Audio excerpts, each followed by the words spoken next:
Hello traders, Gary Wagner here, just about 10:30 in Honolulu, 4:30 in New York.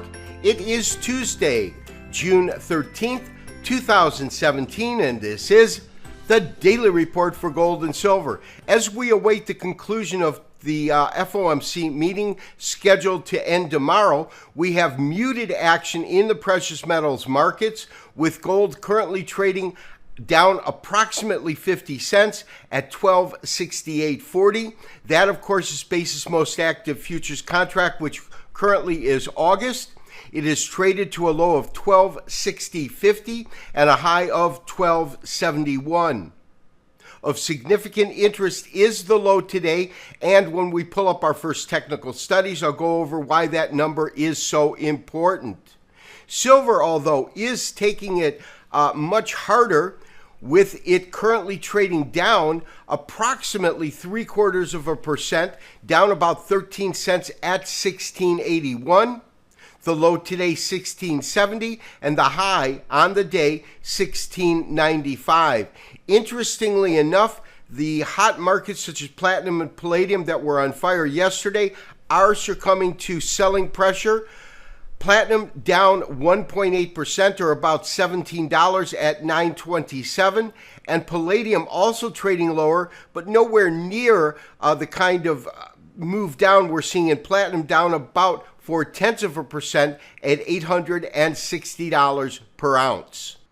As I mentioned at the beginning of the show, it's the intraday low in gold today that we do want to focus upon. Now, the low today came in at $1260.50, and what I find noteworthy about the particular price point, and this is the low right in here, is the fact that it came just about $1 below the 50-day moving average, but we can see that the market has come well off of the morning's lows and closed substantially above it.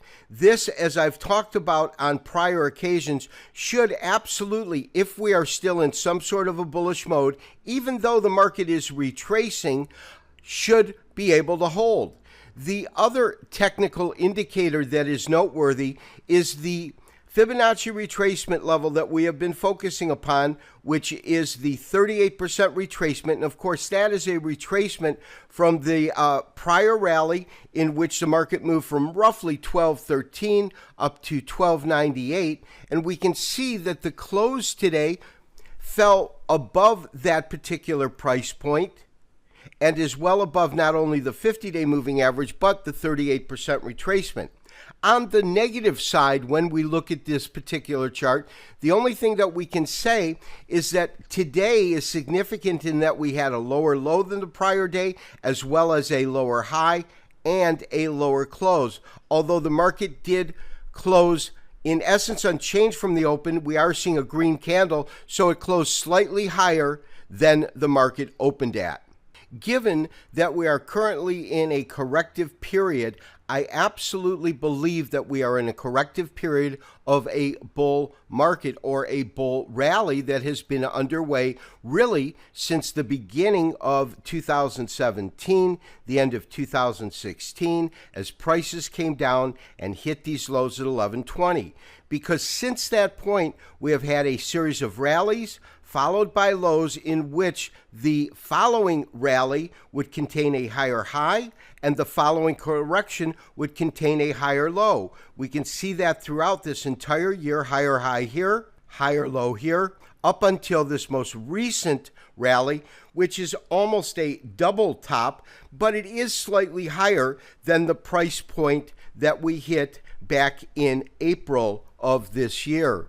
Now, that being said, we still have to really go back in time to realize that we're missing the final piece to the puzzle, so to speak, to give us absolute technical evidence that we are now back in a bullish market, as I believe we are. And that is by going back to 2015, the end of 2015, beginning of 2016, this is when we hit the absolute lowest price, 1040, that gold had traded to since it came off of those record tops at 1900, that long multi-year correction. And when we look at that big picture, we absolutely had a defined run in which the market highs during 2016 came in roughly at 1360. When the market came back down, and this is the lows that we just looked at about 1120 to 1140, we absolutely had a higher low than the prior low. So now, as I said, the last piece of the puzzle would be that we need to see at some point during the completion of this current rally to take out the current highs, to break above 1300 and to actually trade above 1360. I believe that that is still highly probable. The length of time it might take to me is still an unknown factor, but we are still, I believe, looking at a model which necessitates going past 13, and even more so necessitates, if we are truly in a bull market, breaking these former levels at $1,360 per ounce. Traders, we are flat currently.